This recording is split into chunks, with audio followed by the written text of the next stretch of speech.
अस्सलाम वालेकुम।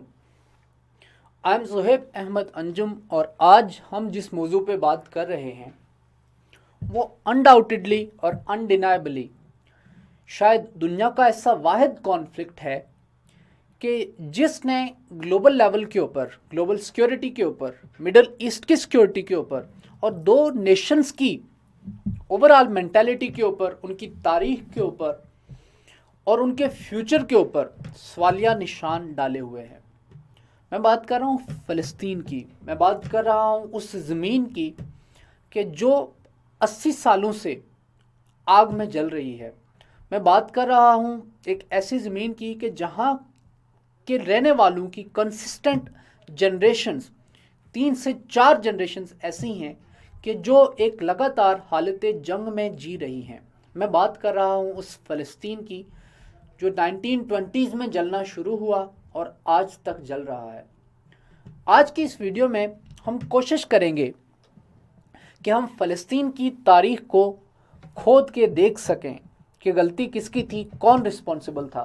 क्या इंटरनेशनल कम्युनिटी ने अपनी ज़िम्मेदारी अदा की या क्या इसराइलीज़ या ज्यूज़ जिन्होंने वर्ल्ड वार 2 के बाद अरब हार्टलैंड में अपने लिए एक नई ज़मीन का ख्वाब देखा, क्या उनका ये ख्वाब अरबों की ज़मीन के ऊपर कब्ज़ा करके एक जायज़ ख्वाब था? हम इन सारे सवालों के जवाब देने की कोशिश करेंगे, लेकिन इसके साथ साथ हम आज के इस टॉपिक में इस टॉपिक के लेटेस्ट जो कंटूर्स हैं, जो लेटेस्ट डेवलपमेंट्स हुई हैं, उनको भी समझने की कोशिश करेंगे। हमारा मकसद यही होगा कि हम ये बात समझने की कोशिश कर सकें कि जो फ़लस्तीन का मसला है, ये मसला किस तरफ जा रहा है और क्या हकीकत में जो सरजमीन फ़लस्तीन है उसमें एक वक्त ऐसा कभी आएगा कि फ़लस्तीन नाम की कोई रियासत होगी या नहीं। मैं टॉपिक के साथ आगे बढ़ते हुए सबसे पहले हम इसकी हिस्ट्री की बात करेंगे। तकरीबन 100 साल गुजर गए हैं, हम देख रहे हैं कि ये ज़मीन आज भी जल रही है। ये वर्ल्ड वार 1 के कॉन्टेक्स्ट की बात है कि उस वक़्त लेटर्स एक्सचेंज हुए अमीर मक्का हुसैन बिन अली के दरमियान और सर हेनरी मैकमोहन के दरमियान। ये बंदा ब्रिटिश हाई कमिश्नर था इजिप्ट में। ऑटोमन एम्पायर जो है वो वर्ल्ड वार 1 में दाखिल हुआ जर्मनी की साइड के ऊपर और ऑस्ट्रो हंगेरिया की साइड के ऊपर। ये अक्टूबर 1914 की बात है। In exchange of an Arab revolt against Ottomans, Hussain से ये वादा किया गया, जो हुसैन ऊपर मेंशन किए हैं, जो अमीर मक्का थे, इनसे ब्रिटिशर्स ने ये वादा किया कि अगर आप बगावत करते हैं ऑटोमन्स के ख़िलाफ़ या उस्मानियों के ख़िलाफ़, जो आजकल तुर्क जहाँ पे हैं, उस वक़्त पहले ऑटोमन्स थे, तो अगर आप ऑटोमन्स के ख़िलाफ़ बगावत करते हैं तो हम आपको एक इंडिपेंडेंट अरब स्टेट जो है वो इस रीजन में देंगे और नतीजे के तौर पे आपको किंगडम ऑफ सऊदी अरबिया आज नज़र आ रहा है। कौंसिल ऑन फॉरेन रिलेशंस के मुताबिक एक लेटर में मैक महोन जो है उसने स्टेट किया कि फ़लस्तीन जो है वो अरब की इस स्टेट में शामिल होना था। यानी कि जो वादा किया गया किंगडम ऑफ सऊदी अरब उस वक़्त के अमीर मक्का से, उसमें जो आज के जो फ़लस्तीन की ज़मीन है, ये ज़मीन उसी रियासत में होनी थी जो कि प्रॉमिस की गई अरबों से उस वक़्त कि अगर वो रिवॉल्ट करते हैं ऑटोमन्स के ख़िलाफ़ या उस्मानियों के ख़िलाफ़, तो उनको जो ज़मीन दी जाएगी उसमें आज की ज़मीन जो फ़लस्तीन है ये भी उसका पार्ट होगी। अब अगर मैं बात करूं थोड़ा सा, यहाँ पर वर्ल्ड वार 1 एंड होती है, उसके बाद जो मिडल ईस्ट में बॉर्डर्स हैं, उन बॉर्डर्स को डिमार्केट करने के लिए जो एग्रीमेंट किया गया था उसका नाम था माइनर एशिया एग्रीमेंट, या इसको साइक्स पिकेट एग्रीमेंट भी कहते हैं। फ्रांस और ब्रिटेन ने बुनियादी तौर पे किया था। और जैसा आप देख सकते हैं इस मैप में कि A zone, blue zone, B zone, red zone, different zones बनाए थे इन्होंने। ज़मीन को तकसीम किया था इन्होंने ब्रिटिश के दरमियान और इन्होंने फ्रांस के दरमियान जो है वो ज़मीन को तकसीम किया था। तो ये जो ब्लू जोन नज़र आ रहा है आपको ऊपर, जो है वो टर्की है, टर्क्स यहाँ पे, और ये दरमियान में ये अरब हार्टलैंड थी, ये अरेबिया नज़र आ रहा है आपको। तो ये ऐसे एग्रीमेंट था, इसके तहत माइनर एशिया एग्रीमेंट के तहत जो है वो मिडल ईस्ट को तकसीम कर दिया गया टुकड़ों में, और ये टुकड़े जो है वो कुछ ब्रिटिश को दे दिए गए और कुछ जो है वो फ्रांस को दे दिए गए। अब ये जो तकसीम थी इंटरेस्टिंग इसलिए है क्योंकि जब 3-4 साल पहले 2014 में जब दाइश ने मिडिल ईस्ट में स्वीप किया और दाइश ने अपनी इमामत यहाँ पे खड़ी कर दी, खिलाफत उन्होंने यहाँ पे खड़ी कर दी, उस वक़्त दाइश ने कहा कि हम जो है, हमारा ये जो एक्शन है, इसका मकसद ये है कि हम जो माइनर एशिया एग्रीमेंट है या जो साइक्स पिकेट एग्रीमेंट है, हम उसको दफन कर देंगे। मतलब दाइश जो है वो 2014 में 100 साल पहले जो एक एग्रीमेंट रीच किया गया था 1914 या 1918 में, उस वक़्त जो एग्रीमेंट रीच किया गया था उसको तार तार करने की बात कर रहे थे। तो यहाँ से आप इसकी सिग्निफिकेंस जो है वो गेज करें। ये 1915-1916 की बात है जब ये एग्रीमेंट साइन हुआ। ये सीक्रेट निगोशिएशंस हुई ड्यूरिंग वर्ल्ड वॉर 1 फ्रेंच और ब्रिटेन के साथ, रशिया भी इसका पार्ट था कि ऑटोमन एम्पायर अगर अलाइज जीतते हैं तो फिर उस सूरत में ऑटोमन एम्पायर हार जाएगा। तो ऑटोमन एम्पायर को हमने जब टुकड़े करना है तो किस तरह से, किसकी ज़मीन किसको देंगे, कौन सी ज़मीन किसको देंगे। जो फ़लस्तीन की ज़मीन थी इसको इंटरनेशनल जोन बनना था जिसका नाम रखना था इन्होंने अलाइड कंडोमिनियम। अब फिर एक और इंटरेस्टिंग जो इवेंट है जिसका लिंक फ़लस्तीन की तारीख के साथ है वह बाल्फोर डिक्लेरेशन 1917 के नवंबर में यह आती है। ये एक लेटर था जो बुनियादी तौर पे ब्रिटिश गवर्नमेंट के बिहाफ के ऊपर foreign secretary Arthur James Balfour ने भेजा, किसको? लॉर्ड वाल्टर रॉथस्चाइल्ड को। इस लेटर में अब जो ये रॉथस्चाइल्ड था ये बड़ा कनेक्टेड और पावरफुल ज़ायनिस्ट लीडर जू था। A formal issue of support by the British government for the, ये ब्रिटिश गवर्नमेंट ने इस लेटर के थ्रू फॉर्मली ये कहा कि हम मदद करेंगे for the establishment in Palestine, फ़लस्तीन में एस्टेब्लिशमेंट के लिए of a national home for Jewish people, यहूदियों के लिए एक हम नई सरजमीन, नया वतन पैदा करेंगे। As the war was still waging on ending with an armistice in November 1918 में जंग जो है वो वर्ल्ड वॉर 1 एक क्लोज की तरफ आ जाती है, ख़त्म हो जाती है, आर्मिस्टिस के ऊपर ख़त्म होती है, जंग बंदी का मायदा होता है। ब्रिटिश उस वक्त जो है वो ट्राई कर रहे थे कि इस रीजन में जो उनकी स्ट्रैटेजिक इंटरेस्ट हैं और उनकी जो सपोर्ट है वो इन टच रहे और सेंट्रल जो पावर्स हैं उनके खिलाफ जो है वो ब्रिटिश अलाइड पावर्स जीत सकें।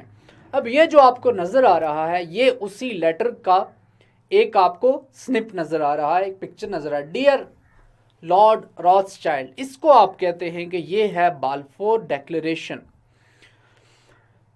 1922 में लीग ऑफ नेशंस ने फ्रेंच और ब्रिटिश मैंडेट्स बना दिए। इसमें क्या था कि लीग ऑफ नेशन ने डिसाइड किया कि किस तरीके से जो ऑटोमन एम्पायर है उसको टुकड़े करके फ्रांस और बरतानिया में तकसीम कर दिया जाएगा। फ़लस्तीन जो है वो किसके कंट्रोल के अंडर आया? ब्रिटिश के under. For how many years? 25 years. ये 1922 की बात है, 25 साल कर लें तो 1947-48 बन जाता है। ब्रिटिश ने अनाउंस किया कि वो जब इनका मैंडेट ख़त्म होगा मई 14 1948 को, तो वो जो है the same day state of Israel declares itself an independent state. British ने कहा कि मैंडेट ख़त्म होगा तो हम छोड़ देंगे, और मज़े की बात जब ब्रिटिश ने छोड़ा तो उसी दिन स्टेट ऑफ इसराइल ने, इसराइल की जो रियासत है आज मिडिल ईस्ट में, जो अरबों के सीने के ऊपर जो एक नासूर बना हुआ है, उसने ऐलान कर दिया अपनी इंडिपेंडेंस का।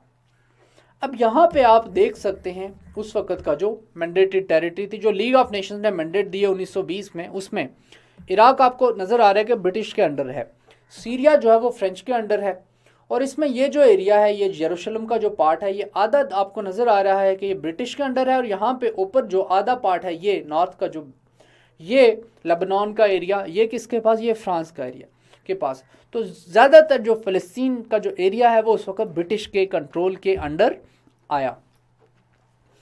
अब उसके बाद हुआ जो नेक्स्ट उसका इम्पोर्टेंट बाब है जिसके ऊपर बात की जा सकती है, वो है इमिग्रेशन का। यहूदी जो है वो इमिग्रेशन स्टार्ट कर देते हैं।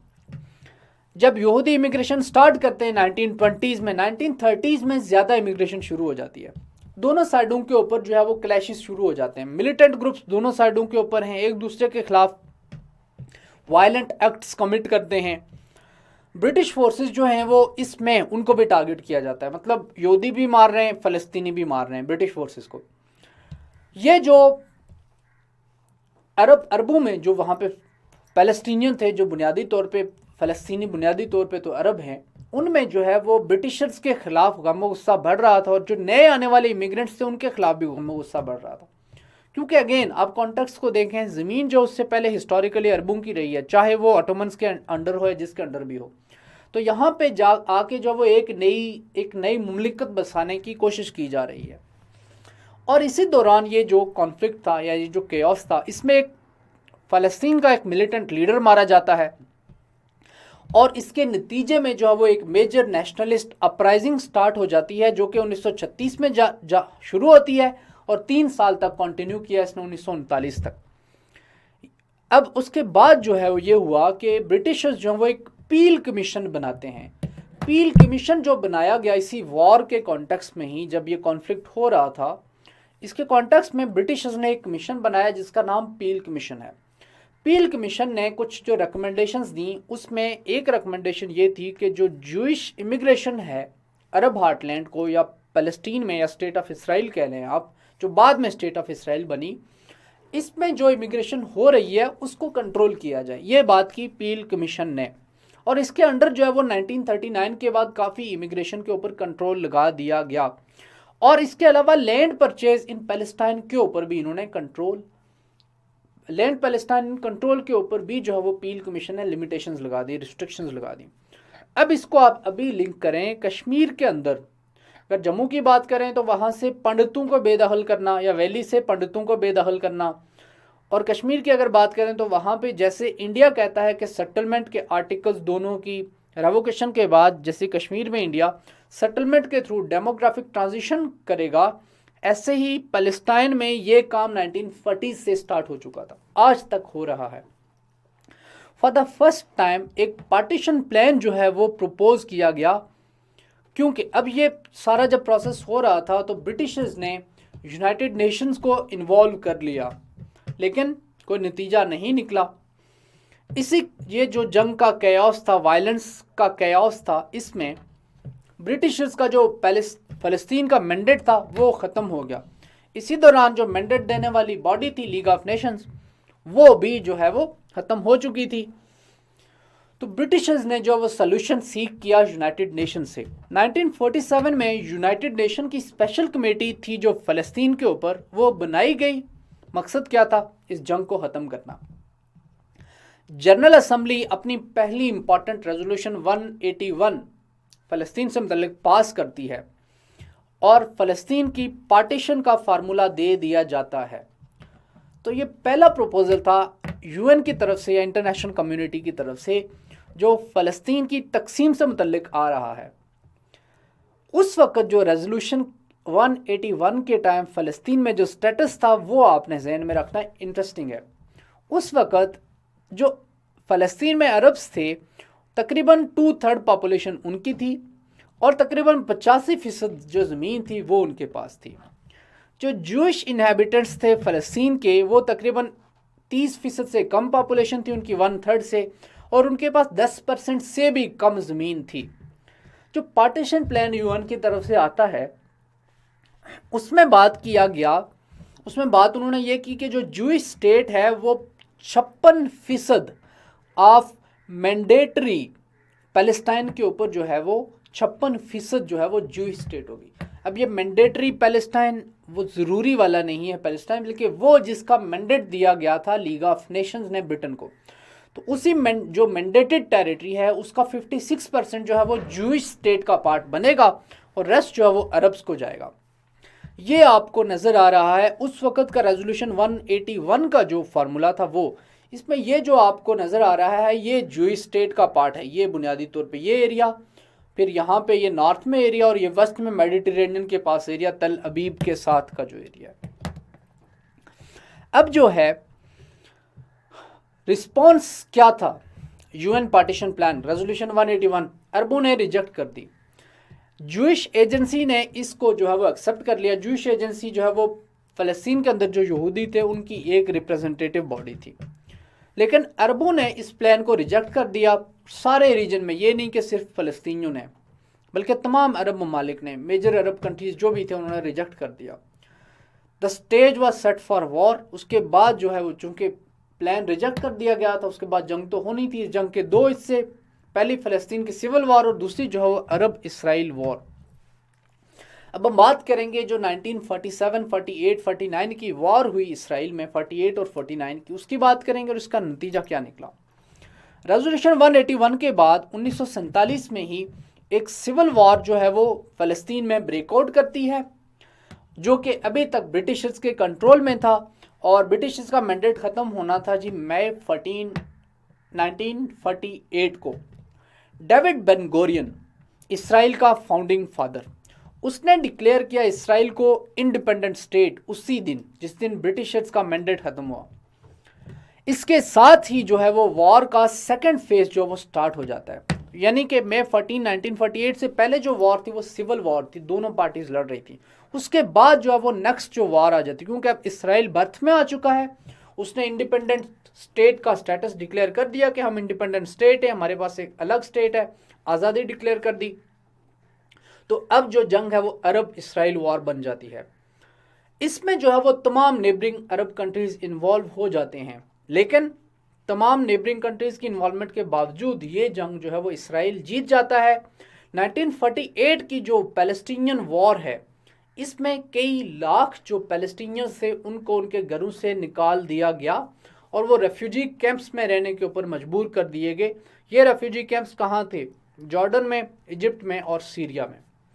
इस वॉर को फ़लस्तीनी जो है वो तारीखी तौर पे अल नकबा कहते हैं, और यहाँ से ही मैंने जो है वो आज के आपके इस टॉपिक की हेडिंग उठाई है, द पैलेस्टाइन कॉन्फ्लिक्ट अल नकबा। अल नकबा का मतलब है कैटास्ट्रॉफी, जब क़यामत सुगरा आपके ऊपर बर्पा हो जाए। क़यामत सुगरा क्यों? क्योंकि इस जंग में अरबों को या फ़लस्तीनियों को उनके घरों से निकाल दिया गया। इसके बाद जो है हम बात करेंगे कि फ़लस्तीन में फिर क्या हुआ। 1949 के बाद जो है वो फ़लस्तीन में क्या हुआ। आफ्टर द वॉर फ़लस्तीन जो है वो उसमें सिर्फ 2 स्ट्रिप्स तक रह गया। उसमें एक गज़ा स्ट्रिप थी और दूसरा जो है वो वेस्ट बैंक था, administered by Egypt and Jordan respectively. जंग के बाद 2 हिस्से रह गए, एक गज़ा जिसको इजिप्ट मैनेज कर रहा था और दूसरा जो है वो वेस्ट बैंक जिसको जॉर्डन या उर्दन जो है वो जिसको मैनेज कर रहा था। विदाउट अ गवर्नमेंट और रिकग्नाइज्ड स्टेट, जो फ़लस्तीन की इंटरेस्ट थी वो अगली 2 दहाइयों तक जो उसके आस पास के पास पड़ोस के नेबरिंग कंट्रीज हैं, अरब कंट्रीज, वो रिप्रेजेंट करते रहे। पैलेस्टीनियन मिलिटेंट नेशनलिस्ट ग्रुप जो है वो PLO, ये सामने आना शुरू होता है फ़ौरन, लेकिन ये 60s के 1967-68 की बात है। लेकिन 67 में जो है वो 6 दिन की वॉर होती है, 6 डेज वॉर, जो इस रीजन में कॉन्फ्लिक्ट जा रहा था फ़लस्तीन की लैंड को लेके, क्योंकि 1950s में 1960s में ये इनके दरमियान प्रॉब्लम्स हमेशा से चल रहे थे। और जो रेफ्यूजीज़ थे, फ़लस्तीनियन रेफ्यूजीज़, वो पास पड़ोस के अरब ममालिक में बेस्ड थे, तो मसाइल तो इनके दरमियान थे। 1967 में जो है वो ये कंट्रीज़ एक और वॉर में इंटर होते हैं। इसराइल जो है 67 की वॉर फिर जीत जाता है। इस वॉर को 6 डेज वॉर कहते हैं, और इस 6 डेज वॉर में इसराइल ने इजिप्ट की मिलिट्री और एयरफोर्स की कैपेसिटी तबाह कर दी, सीरियन एयरफोर्स की कैपेसिटी तबाह कर दी, और जॉर्डनियन रॉयल जॉर्डनियन एयरफोर्स की कैपेसिटी तबाह कर दी। यानी सिंगल हैंडेडली इसराइल ने पहले अटैक किया था, प्रीएम्प्टिव अटैक किया था, और इन तमाम जो कंट्रीज थे उनकी एयर फोर्सेस को दे वर कॉट ऑफ गार्ड, और उस वॉर के एलिमेंट ऑफ सरप्राइज के नतीजे में इसराइल को इस वॉर में अपर हैंड रहा। And at the end of the war West Gaza Bank and East Jerusalem तमाम को जो है वो इसराइल ने कब्जा कर लिया। यानी कि रहा सहा इसराइल, रहा सहा जो फ़लस्तीन था, फ़लस्तीनियन टेरिटरी थी, उसको भी इसराइल ने कब्जा कर लिया।